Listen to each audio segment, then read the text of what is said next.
certainly gave with a willing heart, but you know what? Whenever we're asked to sponsor an event like this, we're more than happy to do it. So thank you too for asking us. We appreciate that. And you know, the title of this is, how are we going to get all of this done, or something to that close event. And you know, before I even saw that, I actually had an answer to that. And it's about a 5-minute answer, but that's a long answer if you consider what it's based on. And that is, and I'm not sure it's an exhaustive list, but that is the number of leaders in our system that we share together, that are here at this convention, that are here in this room today. Those who have taken, I'm talking about formal active roles, and there are so many then leaders too who have not taken the formal active roles. But all of you here and everywhere who play the same similar roles, that's how we get it done, with friends like you. Now, I have a list, and it's in no specific order, but these are people who are members of the NFB who are here this weekend, who are currently or who have played roles in formal bodies, advisory bodies, to our commission. I'm talking about 3 in particular: our executive board, our state rehabilitation council, and our state committee of blind vendors. And I'm just going to read off names and past and present leaders.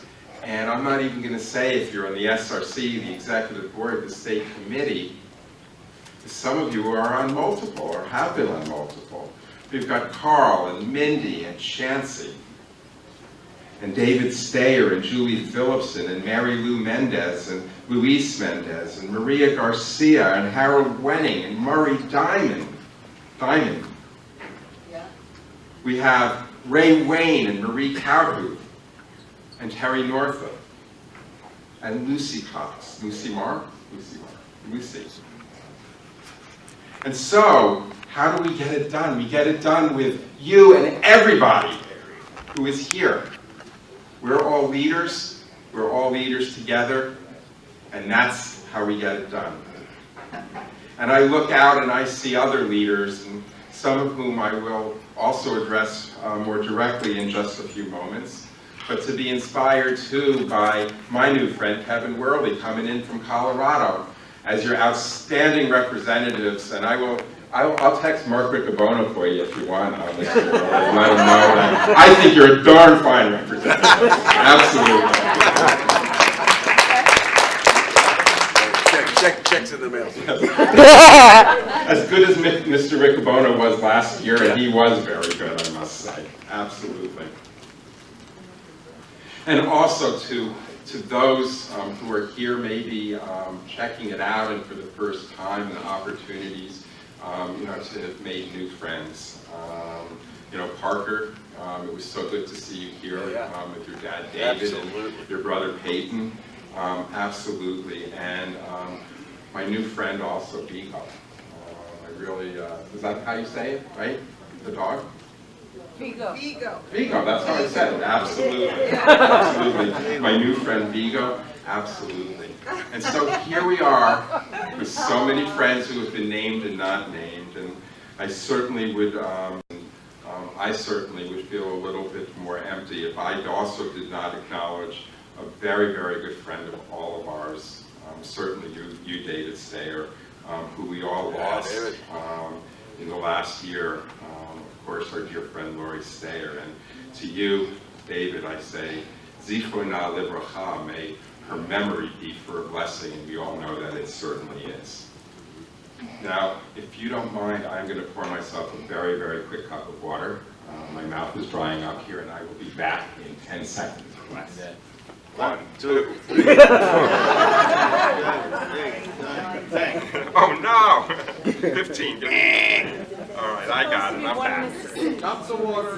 Yeah, that's right. The seconds were too fast. Thank you, David. I appreciate that. One exposure, two exposure. All right, Harold.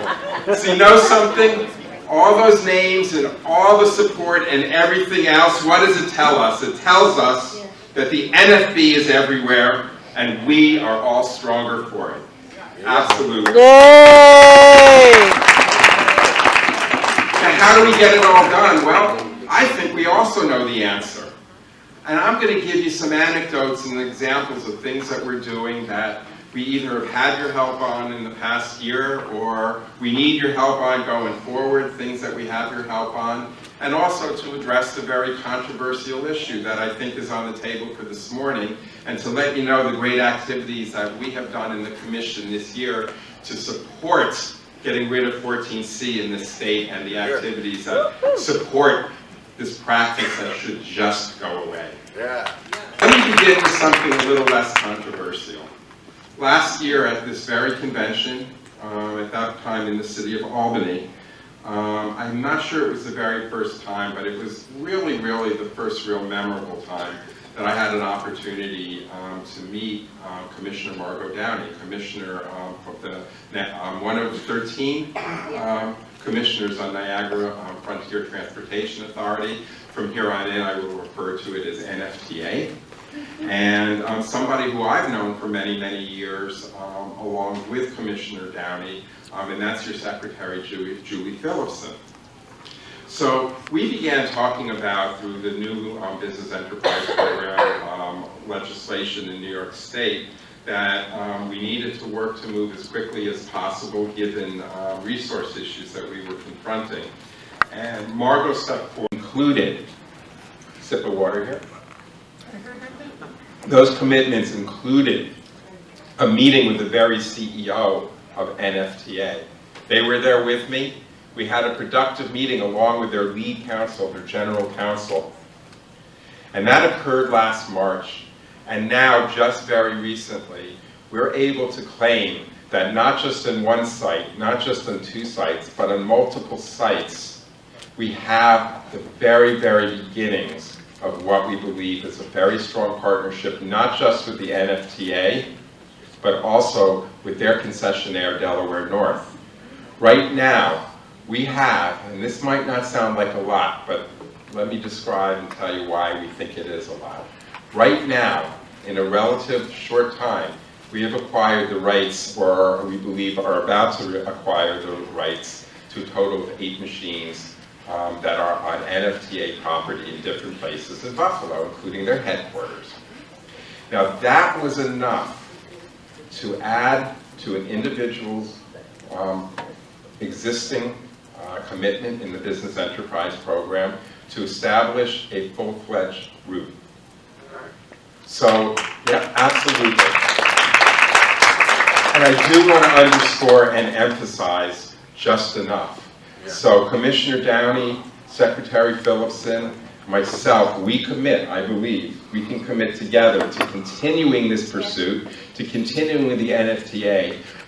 I think they understand that we also need to prove ourselves to them in order to expand, and we certainly will, to the NFTA and to Delaware North. And I know, and we all know, that we can continue to count on Commissioner Downey and Secretary Phillipson to help lead this effort. So thank you to you both for doing that.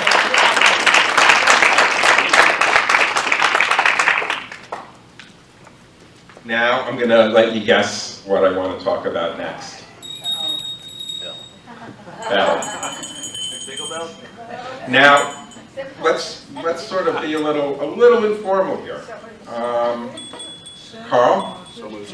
Carl, we've spoken about it, over the last year. I made a commitment last year to Carl. I said, let's see how it goes.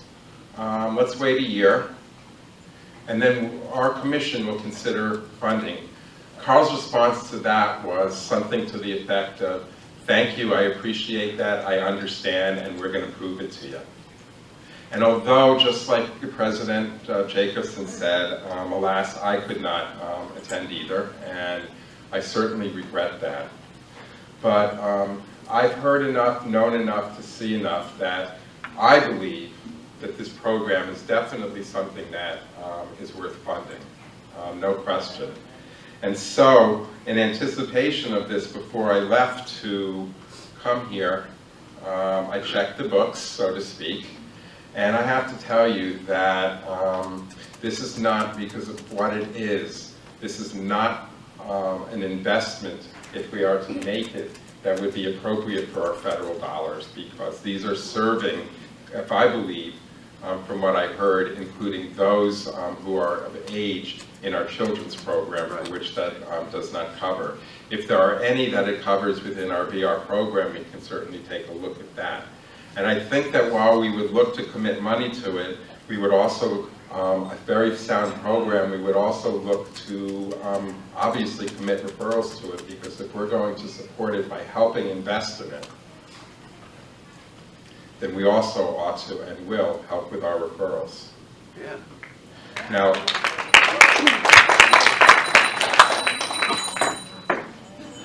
Now I know what you think your needs are. I've heard it very carefully, and I think I've heard what your president has requested. I don't know if you want to reiterate that, Mr. President, or you said something like half to all, which was 7,500 to 15,000. Yes. Yeah, well, we'll say 10 to 15.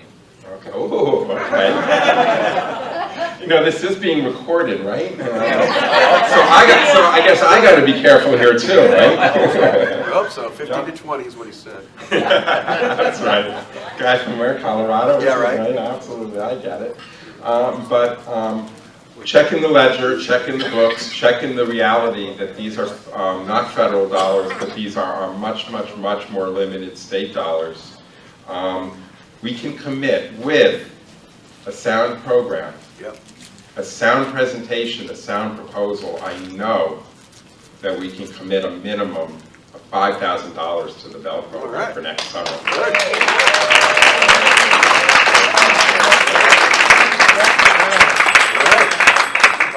Now, it's not to say that we couldn't look for opportunity for more. Again, we have to have a sound proposal which really demonstrates what it needs to. But I got to tell you, from the description today, I think you got it.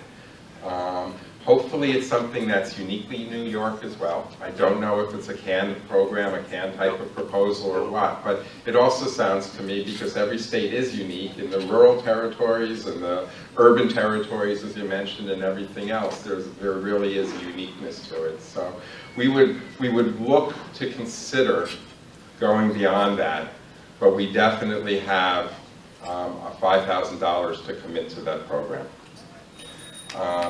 Yeah. More to come to that, and I would also say the sooner the proposal comes to us, the sooner that we can commit the funds so that you can begin to know you have the money and begin to spend that money. Hopefully that will be in your pockets sooner rather than later. Yeah. Hey. Bring it up. Bring it up. Now I see I got about 12 more minutes, so I'll talk really quickly. Placement contracts. You know, it just sounds pretty simple and pretty innocuous, placement contracts, but it hardly is. This past week, Commission for the Blind finalized 34 placement contracts, and by placement I mean job placement contracts for agencies and for-profit private companies too, to work with us to not just to do placement, but private companies. There are also a couple private companies as well as not-for-profits in there that are educational type of outfits that will also administer DBEs or diagnostic, vocational education assessments. But last year, at this very convention in Albany, you challenged me at this very time, and later on in a resolution, you challenged the Commission specifically to approach the Olmsted Center, and also specifically to deal in general with contract issues and consider not contracting with agencies that are paying sub-minimum wage to their employees. And I am very pleased to tell you that we went back and we did just that. And this week, we announced the release of 34 contracts, none of which are to agencies that are paying sub-minimum wage.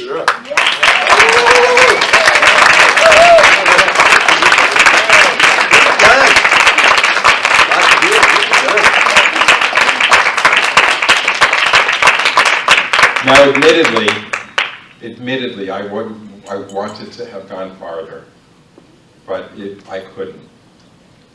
So instead of banning anyone that held the 14C certificate from bidding on it, instead, we required them to attest to us, and we can audit, and we will, to attest to us that they are not actively paying sub-minimum wage.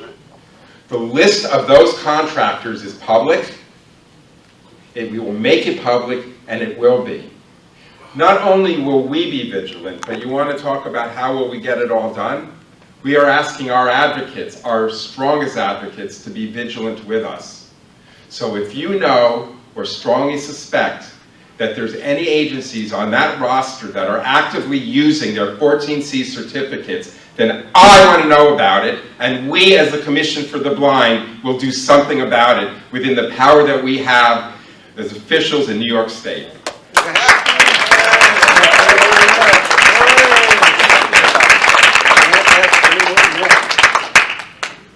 Now, of course, we confronted some of the realities this morning, which I certainly regret. Now, when we had this discussion last year, and the resolution, which I didn't have an opportunity actually to see once it was written, I firmly believe that I acted in good faith in order to do what that resolution that the NFB asked to do. There was not a discussion at all about the question of what would happen to an agency, and particularly the Olmsted Center, which we were focusing on, that what would happen if they were forced to lay off their employees. Now, I say to all of you assembled here today, I say to my friends here this afternoon, we have too many good things going today than to let this issue, this very important fundamental issue, derail us. I'm not used to jeers from you, and you caught my intention indeed. You know, sometimes friends agree to disagree, and at other times, and this is the case, the latter case, I think, here. So, to address this, I have committed, along with the CEO, Tammy Owen, of the Olmsted Center, and I have committed to come back here before the end of the month to host a meeting out of Albany, but to co-host along with Olmsted, a meeting where we can come together and we can talk about these issues. And so I mentioned this earlier to Mike Robinson, and I think this is new to everybody, including to Carl, this commitment to us, for us. But that's the commitment we make. And I say to you that when we have had this dialogue in the past, this was not a part of it. So now we have an opportunity to have this dialogue. We have this opportunity to have this dialogue together, including with the Olmsted Center. The position that I stated this morning is the position of the Commission. Yet, through discussion and through opportunity,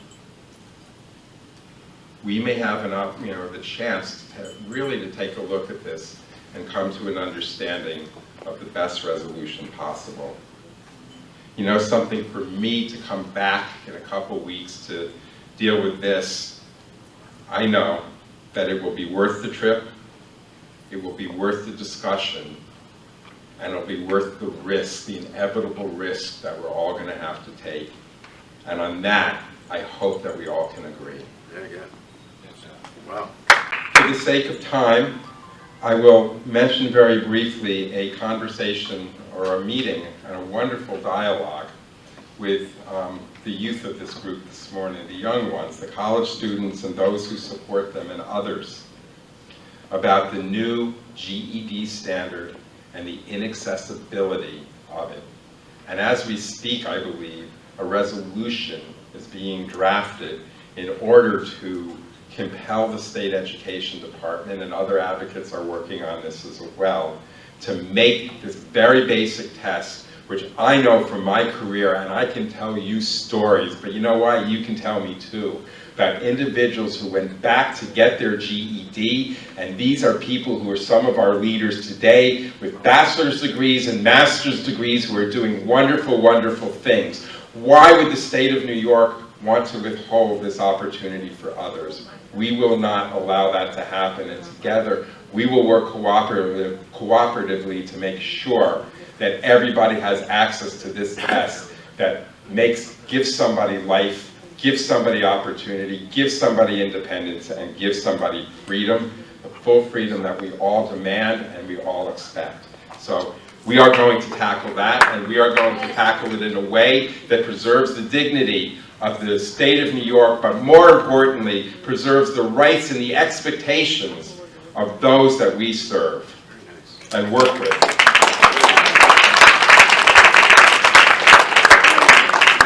And speaking of accessibility, we ourselves at the Commission for the Blind are less than perfect.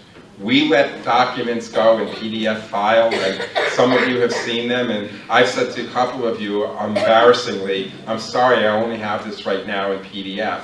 I'll try to get it in Word instead. Sometimes the response is, you know what, just send it to me in PDF and I'll get somebody to read it to me. But I never want anyone to have to say that to me again. That just isn't right. And I'll tell you too, we are going to tackle this at the Commission for the Blind, and we have a controversial way to do it. And I am pleased to tell you that our lawyers will work with us to the extent that they possibly can. And I'm going to tell you what they're going to do. They're going to work with us within the bounds of what they can do legally to disarm us of any tools that we can have to ever disseminate or send anything out again in inaccessible format. And then once we, who should be the beacons of light to the rest of the world on this one, the rest of the state, I should say, once we get our act together, then we are going to teach others how to do the same.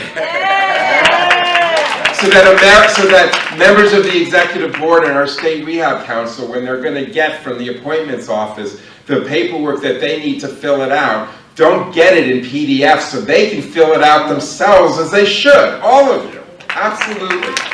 So this is a work in progress. This is not an overnight thing. This is going to take time, but we are working on it. And we are going to keep our State Rehab Council, our executive board, and others apprised of our success along the way.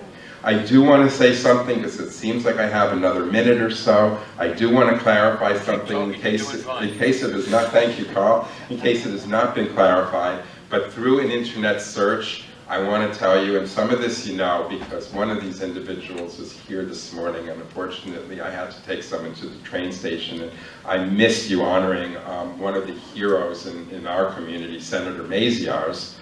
I also want to tell you that the rumor that Carl said might be there, it's true.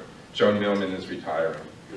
Joan Millman from the Queens area has been a very, very good friend of the communities, as well as Harvey Riesenberg, Harold. I know that Assembly Member Riesenberg is retiring as well. So all in one year, at one time, we're losing 3 great friends. Now I did confirm, and I mentioned this to Carl, that Joan Millman happens to have somebody who everybody rallied behind to succeed her and was elected to the Assembly from that same district. Her name is Joanne Simon, and she got, does anyone know Joanne Simon? She got her credentials by being one of the strongest disabilities advocates in this community. And so we have somebody who I'm guessing may very well be a superstar in our future and in a not too distant future. So any opportunity that you have, and I have not yet had that opportunity, to meet her, to get to know her, to cultivate her, that might be an opportunity for the NFB. So take a look into that. Absolutely. You know, whenever, we all know, nobody's irreplaceable. Whenever a gap, we're human beings. We always figure out how to fill those gaps. So don't worry here. We're all going to figure out how to inspire the advocates on all levels for the next generation.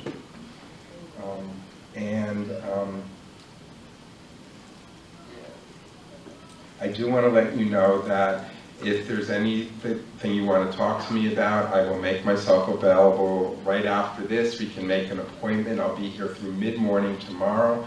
I intend to go and attend as well, certainly banquet, resolutions meeting, and at least part of the open meeting tomorrow morning that begins at 9.